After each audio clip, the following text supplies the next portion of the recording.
Viking warriors were large, strong, tough, and rough men who drank like fish and partied like it was 1999. Remember, I do. I wouldn't go as far as to call the coastal raiders gentlemen, since, well, they were not gentlemen. It's fair to say that they weren't exactly so nice to their women.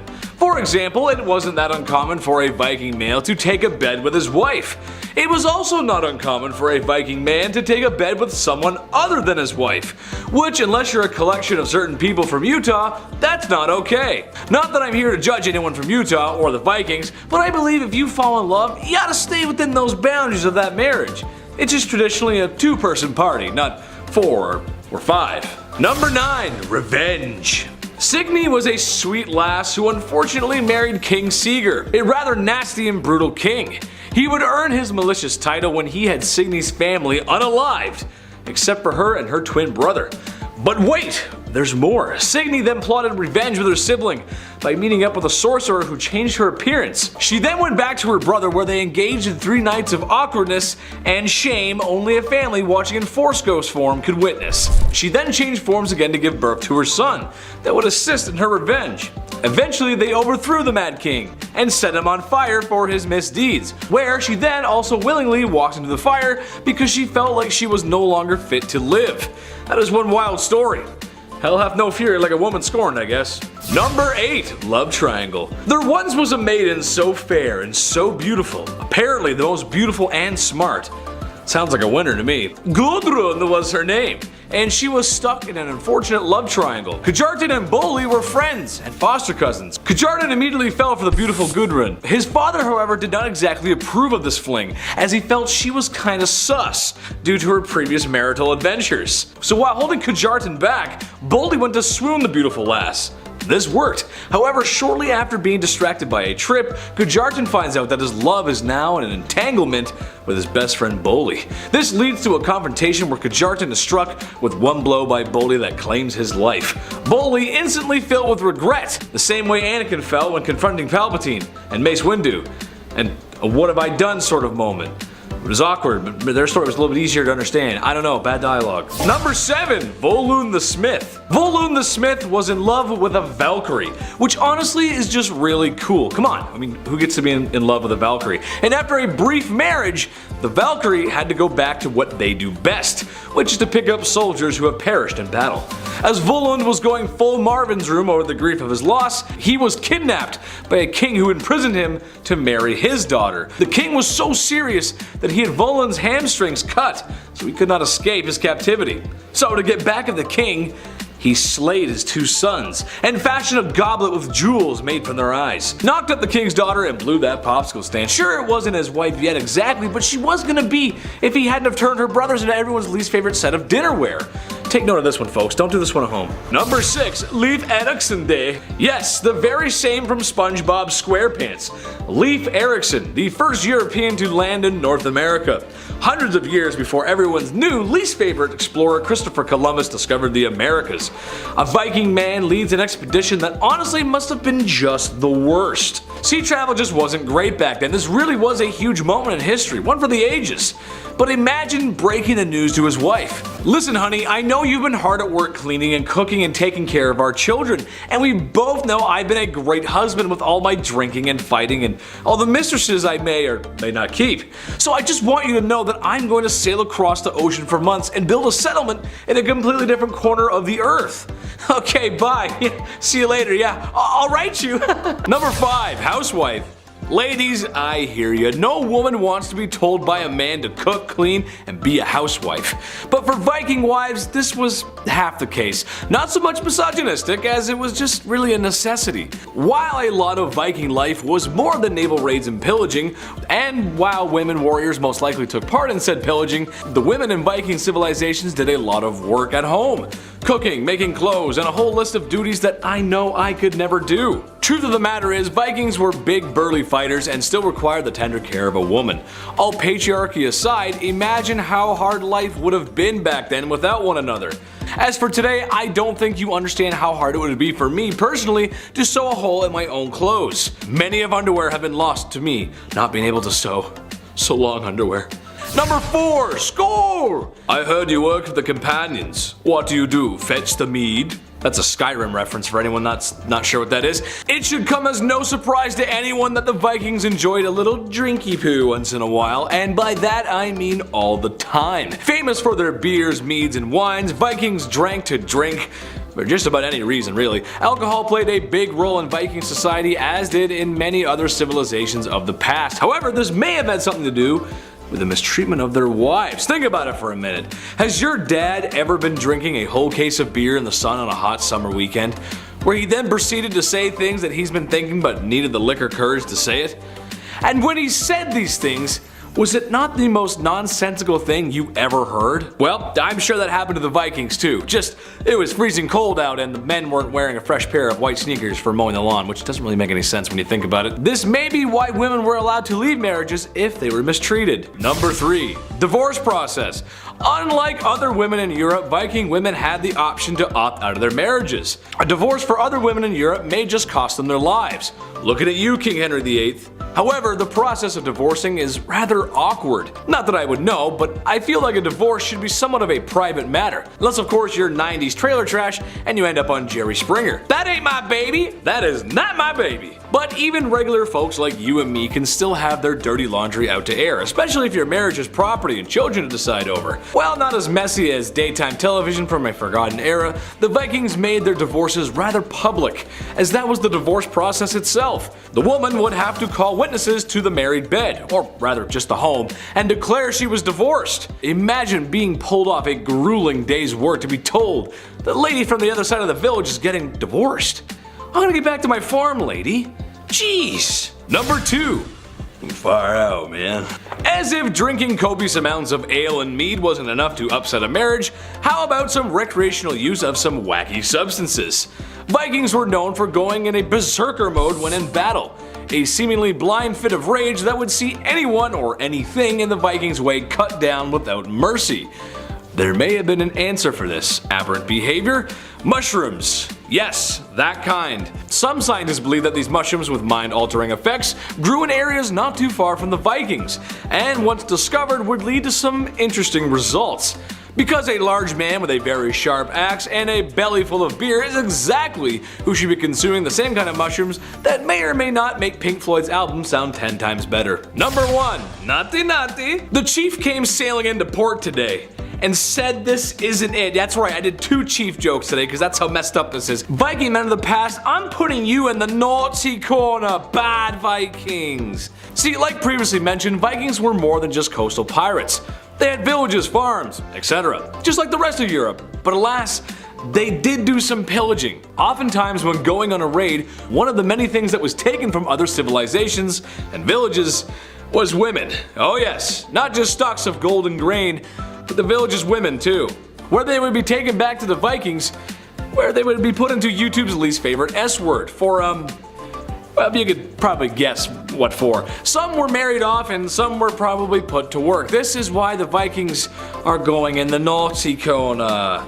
At least the women could divorce, right? Kicking off our list at number 10, stealing. Stealing today, okay, I mean, it depends what you take, and most of the time, your family doesn't end up abandoning you in the woods, right? I mean, hopefully, right? The Vikings, they didn't play around. Materials were sparse back then. It was hard to replace stolen goods, and the deed of stealing back in the Viking Age had severe consequences. The Vikings believed that if you stole, you were a coward. Yeah, and I kind of agree. My bike got stolen twice growing up. Cowards? Both of them. Maybe it was the same guy, I don't know. Stealing was a different kind of low to Vikings, and I'm sure many of you can see eye to eye with this. But when you steal from somebody, they don't have a chance to defend themselves, right? There's no honor, there's no battle for land, no fight for property, no bout for glory. It's just a shameless act, right? Raiding and stealing were 2 very different concepts in the Viking Age, because you're probably asking yourself, wait, didn't the Vikings do that horrible stuff where they stole everyone's land? They did, but it was different, apparently. They viewed both differently, although they sound the same in terms of brutality. And someone's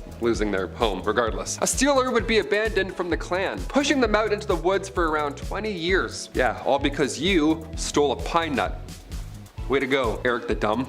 Get out of here. Number 9, rodeo. Hold on to your butts for this next one. This one I did not expect, honestly. If you were an early medieval Norseman and somebody insulted your wife, first of all, how dare you? Second of all, the legal punishment afterwards It can vary, but one of the most bizarre ways to settle your beef, pun intended, was by involving a cow. Yeah, a cow. He came in, he was brought into an area, hopefully a controlled area of sorts, and that's where its tail was shaved and then covered in grease. Poor thing, had nothing to do with any of this, and now he's over here. The man's shoes were also heavily greased, and the cow was prodded to make it upset, right? Sounds like something Johnny Knoxville would do for fun, but it was not fun at all. The rodeo began when the man pulled on the cow's tail, like a bell being rung. Like, here we go, gong, and then he just got whipped away. Now this of course would upset the cow and it would thrash him about. Now if the man at this point can keep hold of the cow's tail for a specified length of time, why, he passed the test of course, and then he was allowed to live on. And you had to keep the cow afterwards. What a weird bonding story, imagine that. Number 8.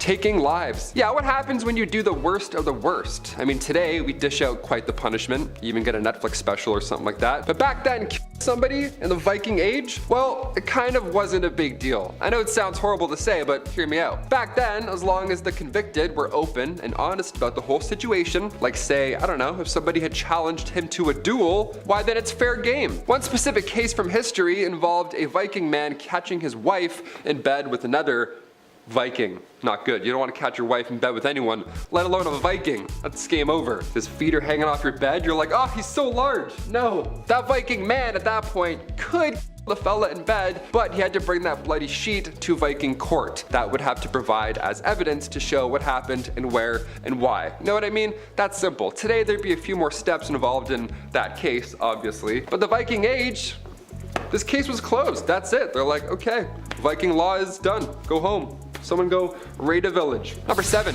hot-headed. All right, here's the deal. We're doing a list on Viking punishments, so as we go on, yeah, we're gonna get darker and darker with our content. For example, one method of punishment in the later Viking Age also happened to spread alongside Scandinavia's conversion to Christianity. So there's some thoughts and some actions, some questionable thoughts and actions going on in history. And this punishment was referred to as an ordeal by fire. This would involve the accused undergoing some painful exposure to heat. Maybe you drown in flames, maybe you have to eat some sort of fire or flame situation. I don't know. Either way, it was all terrible and it was very, very hot. They would have your hand put into a vat of boiling water or oil, or sometimes make you walk across hot coals. And you can only imagine how creative people were getting back then, right? You don't even want to know the rest. Can't even say what happened on YouTube. Use your imagination. Hit that thumbs up and use your imagination. Number 6, piece by piece. Okay, what's worse than ordeal by fire? Well, probably amputation. I'd have to go with the latter for sure. It's close. Definitely. In Viking societies, punishment was often dependent on status. The higher your status, the harder and longer your punishment was. High status folks got some pretty horrible stuff happening to them, honestly. If a thrall carried out a robbery at their master's command, well then it was the master that was punished. So instead of a quick death, they would amputate something. That's horrible. Yeah, continue being a royal, but now your life is going to be much harder. A real life example of such was Nut, the Danish king of England, back from 1016 to 1035. Now the king put in place a horribly grim law that thankfully died with him, but it stipulated back then that a woman committing adultery must lose her nose and ears, while men were merely chastised. Not even close to being fair at all. Now a thrall who had killed their master back then and then tried to run away were to have their arms and legs amputated afterwards. They weren't executed per se, but they could barely survive afterwards. Like, I'd rather die at that point. That sounds terrible. Number 5, building fires. The Vikings were some pretty innovative people, but they were also kinda gross. This gross behavior applied to a lot of things, but one of those things was their fire building. Now you're probably asking yourself, Bree, what's so gross about making a fire? Well, it's the way that they started the fire that was kinda grody. You see, nowadays we have a bunch of things that we can use to start a fire. We have matches, lighters, lighter fluid, and a bunch of other things. But obviously back in the days of the Vikings, they didn't have those fire starting tools, and so they had to improvise. The Vikings came up with a nifty little trick to start a fire where they took a fungus called touchwood and they would beat it and burn it until it turned into a thin, flat thing that kind of looked like felt. Then they decided to get gross and would then boil the touchwood in human urine because urine contained sodium nitrate, which would help the touchwood turn into something that would smolder rather than burn. They could then take this stuff with them and use it to start fires whenever they wanted, so they could cook food over their urine-fueled fire. Sounds delightful. And number 4, conning. Conning people has been something that's kind of been part of many societies since probably the dawn of civilization. Anyone can con anyone into doing anything or buying anything. I mean, people do it on eBay all the time. But apparently, the Vikings were also known to con people, probably for their own enjoyment, because they're Vikings. Back in the day, the Vikings would do trades with the Inuit people, and they would acquire narwhal tusks from them. The Vikings would then sell those tusks to other people, marketing them as unicorn horns, and let's face it, no one's gonna turn down buying a unicorn horn. Because of the Vikings and their conning ways, by the Middle Ages, people not only believed that unicorns were actually real, but that they also had magical powers. So in a way, if you were obsessed with unicorns as a kid, you can thank the Vikings for that. At number 3, house bears. Humans seem to be pretty good at domesticating animals. We domesticated dogs by accident, and now they're considered man's best friend. We domesticated livestock for food and other purposes. We domesticated horses to be our transportation and carry things, so we kind of know our way around animals and could probably make anything into our pet if we really wanted to. But the Vikings weren't just satisfied with dogs, horses, and livestock. They were the mighty Vikings and they needed mighty pets, and that's why they kept bears as their companions. Yes, bears. Now don't get me wrong, the Vikings also had normal pets like dogs and cats, and they would even sometimes bring them along on their expeditions, but they also really liked bears. It is said that when they weren't out laying siege to someone's town or sailing the seas, the Vikings would visit bear dens and take bear cubs home with them. They would then raise the cubs as house bears. But having a house bear was also a very big responsibility. You had to make sure that your bear was kept in check at all times, so that meant no eating people or livestock, no disturbing your neighbors, and if your bear did get into trouble, you would either get hit with a fine or be banned from having a house bear. So maybe it's best to stick with normal pets like dogs. At number 2, worthy kids. The Vikings were ruthless even when it came to their spawn. I mean their kids. These guys were really picky when it came to having a family because they weren't afraid to just yeet their kids if they didn't like them enough. Back in their day, when a baby was born, they would christen their kid with a name during a ceremony called Asavatni, but only after determining if this kid was even worth raising in the first place. You see, when a baby was delivered, the child would be placed on the ground for the father to then pick up and examine. He would be looking for any physical deformities, disabilities, and to determine if the kid was actually his or not. He would decide if the kid had a future. If they did, then they would hold the Asavatni ceremony where water was sprinkled on the kid's head and given a name, and if they weren't worthy, then they would be left outside in the elements and abandoned. And finally, at number 1, criminal profiling. It turns out that the Vikings kind of invented criminal profiling. You see, when the Viking horde would set off to battle, there was no telling how they would return. You have to remember that these guys were bloodthirsty and violent, and there was no telling what was going on in their heads. I mean, don't even get me started on the whole Berserker rage thing because that itself is very intense. But basically, when the horde would return home, they seemed to have caused a lot of problems because many of them couldn't turn off their rage and would just wreak havoc on the town. To deal with this, it is said that a series of Icelandic sagas were written as a sort of profile to warn the homegrown Vikings of what to look out for when the others would return. They had to kind of alter their stories a little bit because if they were too specific, then it would have caused people to learn to be afraid of basically any Viking man, so they had to keep things a little generic, but for the most part, people learned to stay away from those who couldn't turn off the Berserker rage at home in order to keep themselves and the rest of their community safe. Number 10. Weddings. When we look back on history, the traditions of marriages generally stand out as unique ways to peer into the lives of ancient civilizations. With the Vikings, marriages were generally done as ways to join houses through blood ties, which were rarely romantic. Traditionally held on Friday, the day of Freya, goddess of fertility, the couple was separated to go through separate rituals. The bride would take a bath and also remove the kronsen, which symbolized her status as a woman who was unwed, and store it for her future daughter. The groom would then go and break into his ancestor's tomb and steal their stuff, usually their swords. During the ceremony, rings and family swords would be exchanged, and a feast would be had in their honor. During this, one tradition was to stab their swords into a pillar. The deeper the sword went, the better their marriage would be and the more children they'd have. Number 9. Teeth painting.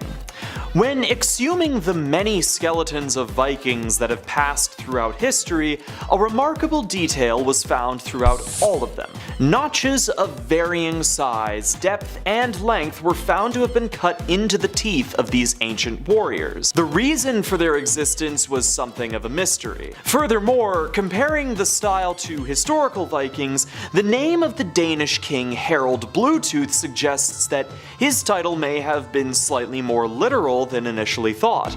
This would have been achieved through the application of a mixture of resins and dyes, though whether or not it was permanent would be hard to know for sure, since the evidence has long since rotted away. Number 8. Blonde hair. The image of the Viking as a blonde-haired, blue-eyed warrior is prolific and also wrong. While the majority of Vikings were observed to be blonde and described as such, this was actually due to an extremely early application of hair dye. That being said, this wasn't solely due to fashion, though blonde hair was considerably valued in Viking society. The method in which Vikings dyed their hair was through the use of lye, which contains potassium. Potassium can often strip the pigmentation off of hair, and if Vikings washed frequently, which they actually did, they were weirdly hygienic, then it would lead to their hair gradually being dyed blonde. A side effect of this was that lye was also extremely toxic to lice, which helped prevent outbreaks on ships. Number 7. Torches. Moving straight from hygiene to whatever this is. Starting a fire is extremely hard. You'll see two guys rubbing sticks together in the movies and suddenly fire appears, but you know what? That doesn't work at all. The conditions for friction alone being enough to start a fire have to be absolutely perfect. The right temperature, the right humidity, the dryness, all of it. So this is why people decided to find other methods for starting fires, such as flint, a material that is fairly easy to find wherever you go. But with flint, you also need tinder, and this is where it gets a little weird. It always gets weird with tinder. The Vikings had a particular species of mushroom that they'd use for their torches, which they would carefully prepare and then boil in their own urine. Well, because, and it's honestly more likely that they found this out through trial and error, they probably didn't actually know the chemicals and all this, urine contains sodium nitrate, which burns real good, as it's a chemical neighbor of potassium nitrate, which is found in gunpowder. This was actually a fairly common technique for creating torches at the time, and, you know, just really cool. If not, like, you know, really weird. Number 6. The 81 Yule offerings. Christmas is coming, and if you're a Viking, that usually isn't a great thing. Not because of the Norse gods or anything, Vikings were actually pretty quick to pick up Christianity, but more because Christmas was the time where a pretty brutal ritual would take place. Specifically referred to as Yule, the ritual was estimated to have been in honor of family members that had passed away, and generally involved singing, dancing, and killing 81 men to offer their heads to the gods. Merry Christmas! Number 5. Meat hook. Sometimes when given fines, it wasn't always cash value that was taken. Sometimes if the crime was heinous enough, the evildoer's property and items were taken instead. Well, sometimes folks didn't like having their stuff taken, which makes sense, they put up a fuss. No one likes their stuff getting taken. Just ask George Carlin, he knows a lot about that stuff. Everybody loves their stuff. In order for authorities to take possessions from the convicted, they would slice their ankles open, which, just talking about that makes me sick. And then for good measure, tie them up and suspend them from the ceiling from a beam in their house. No, not unaliving them, keeping them very alive, just severely hindering their movement and ability to say, hey, get your hands off my limited edition Obi-Wan Kenobi Lego set. That one's mine. Number 4, tree hugger. I hope you folks at home aren't eating during this video. It's about to get a little Mortal Kombat in here, if you will. Even though I watch videos when I eat. Carpet cleaning videos, anyone? Where's my lunch? You know what I mean? I do weird things like that. I don't know. The second most horrible sentence the Vikings could bestow upon their criminals and dredges of their society involved a tree. I'll get to the first one later, it's pretty heinous. It involved a tree, a knife, and a squishy rope. Squishy rope? What? Yeah, I'll get to that. Trees being great symbols of Norse mythology and culture, it made sense to do this here. Shout out to Yggdrasil. Oh, cool stuff. You take your perpetrator and you carve open his belly like a high school jack-o'-lantern contest, and you pull his intestines out, and you keep pulling them out till you've got enough to wrap around the tree. And you basically tie him there. Except you don't wrap him around the tree, he walks himself around the tree until he's out of string, like a sick yo-yo. Oh, gross. This was extremely painful and not quick at all, as humans can live for a couple hours without their squishy rope inside their belly. Not to mention it probably attracted wild animals for a quick and easy meal. Not a good way to go. Don't recommend that. That's sick. That's twisted. Number 3, drowning. Given the naval status of the Scandinavian nations at the time, it makes sense that they use water. It's simple, it's cheap, effective, and there's a lot of it. When a serious enough crime was committed, sometimes people were drowned, or in later terms they ran out of oxygen underwater, tried to breathe underwater, overpowered by the tide, or was left unattended by the city swimming pool, if you catch my drift. Number 2, trial by fire. There's water, now there's fire, of course. Well, if cold water was too much for you, then this should warm you up. Trial by fire was more of a punishment, and less of a lethal one, if you will. If you survived the ordeal, that meant God was on your side. Thus, they couldn't be guilty, because yeah, that totally works. The trial by fire included a couple different heat-based trials. No amount of red potion or Goron's tunic would get you through this. There was one version that saw people dip their hands in boiling water or oil, which right there, you ever seen those like Wimmis commercials where anyway.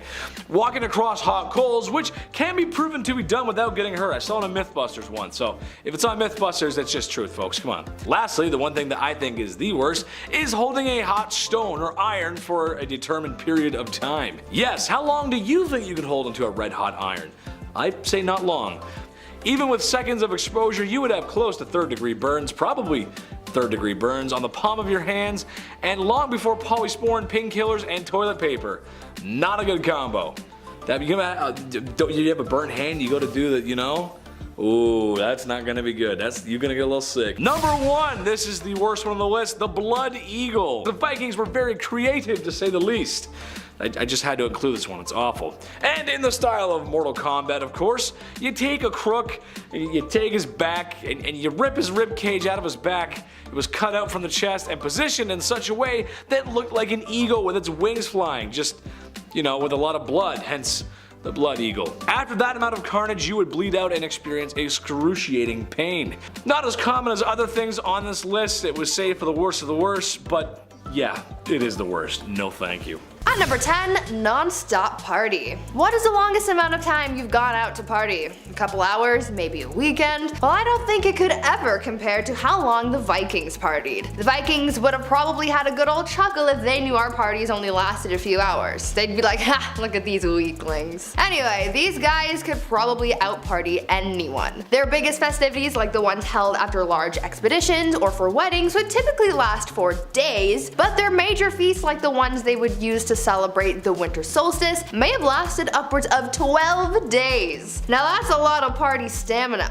I would probably need about 50 Red Bulls to even try and keep up with these Vikings. Number 9, actual really good food. Like pretty decent food. If you're a foodie, then I do have some good news for you. The Vikings were apparently like pretty decent cooks. For the time anyways. They stocked their parties with roasted meats like poultry, horse, and beef, with platters of greens, fruits, and buttered vegetables. Beer, ale, mead, and fruit wines were the common beverages, and heavy drinking was encouraged. Not unlike bars today, where there's always that one person who keeps secretly buying tequila shots for everybody, and then you're like, okay fine, I'll take it because I don't want to be rude, you know what I mean? Anyways, considering the fact that parties would sometimes last for weeks on end, having a lot of food in their party hut was super important. They needed enough to last them until the partying was done, which who knows when that would be. At number 8, rap battles. Every party has to have some kind of activity, right? I mean, yeah, we can all stand around listening to music and kikiing it up, but it's way more fun to have activities to participate in, right? Well, the Vikings certainly knew how to throw a party because they had their collection of party activities to choose from, and it sounded kind of like a hoot and a half until we get to the other parts of this list and, you know, just throw that out the window. They would set up games like dice and chess, or at least their early Viking version of chess, and even board games. The Vikings also had this super fun drinking game called flighting, where partygoers would team up and recite poetry. They would drop some sick bars about their conquests and exploits, and would even drop a diss or two at their opponents, like a Drake versus Kanye moment. Oh, wait, no, they're friends now. Damn. Well, scratch that last part, but you know what I mean. On top of rap battles and board games, Viking parties just wouldn't be a proper event without drinking, and they even played a game to see who could drink the most. Honestly, I kind of feel bad for the Vikings' livers after all that, and imagine that hangover. Yikes. Number 7, vicious tunes. Ever had a neighbor who would decide to throw a banger on like a weekday? Or have a roommate who thinks they are really good at guitar and wants to like prove it 24/7? They're like, wow, at like 4 a.m. Yeah, it sucks. If you don't enjoy scenarios similar to this, then you would not want to live next door to a Viking encampment. These folks rocked out really hard and for, as we know, a long period of time. They loved live music, as do I, and archaeologists have recovered flutes, hornpipes, and stringed instruments from settlements. But as most of the singers were well into the mead, according to Arab travelers, they weren't easy on the ears. Like, picture the moment Bohemian Rhapsody comes on in a bar and the screeches sounds everyone makes as they try to say Galileo like really loud. My voice is dead. That would be awful. One account described their singing comparable to the calls of wild animals. Oh boy, that's rough. But sometimes they would switch it up with some poetry, as mentioned, by skilled artists called skalds. At number 6, full send or no send. It seems like the Vikings lived by the notion full send or no send because, man, the things get wild and crazy at their parties. There was no holding back with these guys. Oh no. I know I previously mentioned some of the activities that the Vikings would have at their parties, but those ones were the tame ones, and if you know the Vikings, they can't have PG-friendly shindigs. Of course not. There's gotta be scenes of violence and coarse language. Viewer discretion is advised. Other than playing chess and having rap battles, they also had mass casualties. They played games where people literally kicked the bucket, but I guess dying at a party this wild is a good enough way to go. Some of their more dangerous party activities included throwing leftover bones at one another with the deliberate intent of inflicting bodily harm. They also played a full contact bat and ball game that would often end in injury, or the big sleep. And they also held a swimming contest. But there wasn't that much actual swimming involved since the point of the game was to hold their opponent underwater for as long as possible. I would have to imagine that these so-called games would just make for a vicious cycle because they'd celebrate something, play these games, kill someone, and then the funeral will have them celebrating again just to do it all over again. What a wild life these Vikings lived. Speaking of cosmetics though, let's talk about Vikings' teeth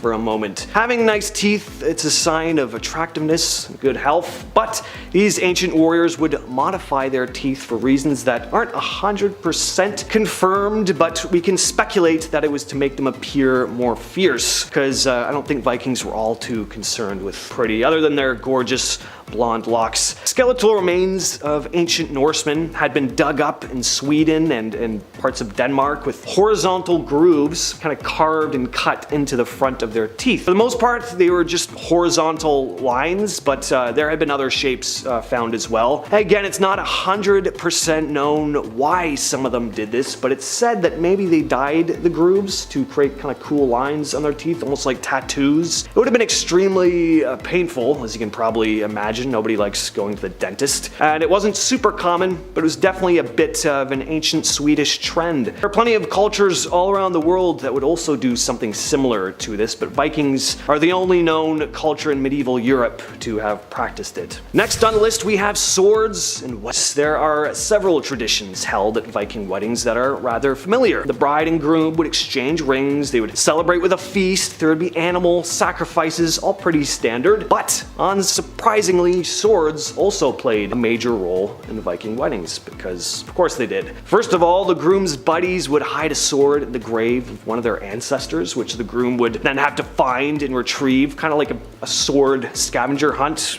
pretty fun. If I ever got married, I might want to incorporate that somehow. And then when it came to the actual wedding ceremony, the bride and groom would exchange rings, yawn, but they would also exchange swords. These swords would have been passed down through their family, and the exchange of the blades symbolized the union of the two families that were now there to protect one another. It's actually quite a lovely idea, really. The Viking funeral. We've all seen this one in movies and shows before. It's that classic ritual where a warrior or king is sent out on his ship and burned at sea. There's a common misconception that this is pretty much how all Viking funerals took place, but this was really more reserved for higher ranking members of society, as ships were expensive and, you know, kind of important to people who would like raid villages and travel around the world. But the first step was to prepare the body of the deceased. It would be washed, dressed in its best clothes, and adorned with jewelry and other belongings. It was then placed on a wooden boat. The boat was filled with the deceased's possessions, weapons, food, sometimes even livestock, or even a sacrificed slave. Family members would often place personal items and offerings in the boat as well. Once everything was set though, the body was taken to the funeral site. The boat was then set ablaze either by a torch or a flaming arrow, and then the flames of course would consume the boat and the possessions of the deceased, releasing the soul of the departed to the afterlife. The Vikings believed the higher the flames, the better the chances of the deceased's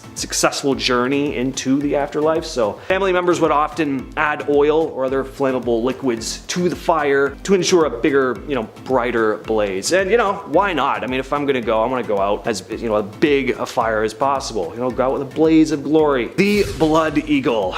All right, this one is pretty gruesome, so fair warning. It seems as though Vikings could get pretty creative with their methods of torture. The blood eagle was a nasty practice in which the unlucky recipient is restrained, lying face down on the ground. Then the image of an eagle with its wings spread out was carved into the victim's back. Already sounds awful, but nowhere near finished. Typically using an axe, each of the victim's ribs were then separated from their spine and kind of like splayed out. So in the end, they'd have almost this appearance of wings coming out of their back. Pretty creative, hence the name. Hold on though, still not done. Sometimes, if they were feeling extra feisty, you'd even rub salt into the wound at this point by literally rubbing salt into the open wound. And just to top it all off, the lungs were then pulled out and splayed over the exposed ribs, which would then kind of flutter in the wind like a bird's wings. Vikings would often perform this horrific ritual on their worst enemies or even members of their own society who had been deemed dishonorable. So yeah, living in the Viking Age would have been even more brutal than you may have thought. It's not 100% known, once again, if this ever actually happened or if it was more of a tall tale, but I don't know, I wouldn't be surprised it was really a thing. People can be pretty messed up even nowadays, so you can only imagine what people were up to back then. And coming in at first place is the practice of awaking one's berserker power. Berserkers are not just a thing of myth. These barbaric warriors were really said to have existed, and the method of becoming a berserker was pretty brutal. They would undergo a process of kind of death and rebirth, stripping themselves of their humanity to live in the wilderness as the animal they represented. There are kind of three types of berserkers that are kind of known to have existed. There are wolf kind of ones, bear ones, some kind of took on the appearance of a boar. They would hunt like animals, raid villages with a ruthless animalistic fury. For their battles, they would enter into this almost trance-like state after performing dances and howling and roaring at the sky. They often fought completely naked too, which would also be, imagine just an army of big naked men roaring like animals rushing in from the forest to raid your village. Berserkers just evoke such awesome imagery, and it's no wonder they're some of the most iconic warriors in history. Number 10, bears for pets. Okay, right off the bat, let's get crazy. Some of the hardest character deaths in Game of Thrones were definitely the direwolves. Also, spoiler alert, but also you had 8 years, so wolves as pets sounds like something Vikings would do for sure, but more often than not, they would just have dogs and cats just like us. Few of these animals were kept as pets, really. They all had a Viking purpose.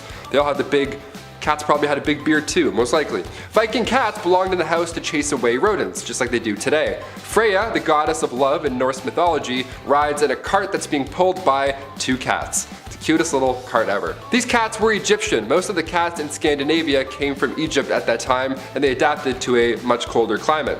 Viking dogs were also a thing. They were often found in graves next to human remains. So the man's best friend thing goes way back. They were hunting dogs and herding dogs, and they too followed their masters to Valhalla, hence why the bones would always be found together after death. Here's the crazy part though, Vikings would also domesticate bears from cubhood. Yeah, they would have Viking bears as pets. What a fun way to kick this list off. Number 9. Norse paganism. If you're a fan of the MCU, this guy Thor here with the cape and the hammer and the big muscles, odds are you've heard of him before Nick Fury introduced you. Thor and Odin, they come from Norse mythology. The Aesir are the main gods of the pantheon. Those include Thor, Odin, and even Loki. And yes, in Norse mythology, they lived on Asgard. It's not just MCU stuff, one of the 9 realms. So they believed that if they fought hard enough and lived the most fierce warrior lives they could, they would end up in the halls of Valhalla to join Odin in the fires of Ragnarok, the most fierce battle of all. The Vikings didn't have a name for their religion at first, so when they eventually ran into Christianity, they called it the Old Way, which just sounds cool. It's like, ah yes, the old way. It's referred to today as the Asatru, that's the worship of Norse gods. That term became popular in the 19th century, so it came much later. There was a Nordic religion society in Denmark that had around 600 members, and that was back in 1997, so pretty recently, and it was approved officially in 2003. Believers now can mostly be found throughout Denmark, Sweden, Norway, and Iceland. Number 8. Horned helmets. Okay, when you think of Vikings, you probably imagine a very large man and a big ass beard with some horns. You got a horn to blow on, a horn to drink wine out of or something, or some ale, and then 2 horns here on your helmet. Just the horniest fella. Well, aside from looking cool, this horned helmet would have served absolutely no purpose to a warrior in combat. I don't know, unless there's a guy out there just headbutting all of his opponents individually, I don't know. The horned helmets were only introduced into Norse culture when costume designer Carl Emil Doppler made them for Norse-themed operas in the 19th century. So it's really just modern art that we're thinking of. Also, Thor surely doesn't help. He has like wings on his helmet. I'm like, is that real or is that just Chris Hemsworth? I can't tell the difference. Number 7, hockey. I had to share this one, you know, being a Canadian and all, this one hurt. We found out that hockey wasn't our thing during Canada's 150th celebration. How epic is that? Oops, timing. I'm cold a lot of the time. My face hurts here in Canada. It hurts when I walk to the store and get my weird bagged milk and then I return back to my igloo, you know how it is. That's the idea, right? That Canadians are cold and they play hockey all the time. Well, honestly, yeah, pretty much, not too far off. Well, hockey isn't just our favorite winter activity. Vikings loved it too. They actually brought it here in the first place, believe it or not. They didn't call it hockey also, they called it a way better name. They called it slap and fatten, which means to slap the fat around. You slap some fat with a stick. Me and the boys are gonna go around and do some road slap and fatten. Car, heads up, pause the slap and fatten, let's get out of here. Vikings would get sticks and try and slap some fat in between 2 posts. Imagine getting cross-checked by a Viking. See you later, chest plate. Number 6, what's that smell? You would think that just looking at a Viking that they would probably smell bad. I don't know, they're by the sea a lot, they're always damp, there's lots of hair. I mean, the beards alone probably suck up 1% of the ocean. Barnacles and all that jazz. But believe it or not, these Vikings didn't smell bad, they were actually known for their hygiene. When excavations were done and all these sites that Vikings lived at, well, rather raided and then lived at, ancient hygiene tools were found. So like tweezers, combs, ear cleaners, they were into it.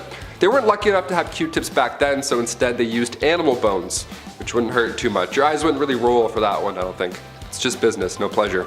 Vikings would bathe once a week, which to us sounds like a risky move, but once a week for that time period, that's amazing, that's unheard of. Queen Elizabeth I would only bathe once a month. So put that in comparison. Mind you, when you're hauling gear throughout a forest and then you have to use your axe for 4 hours straight, you might sweat a little bit more than the Queen.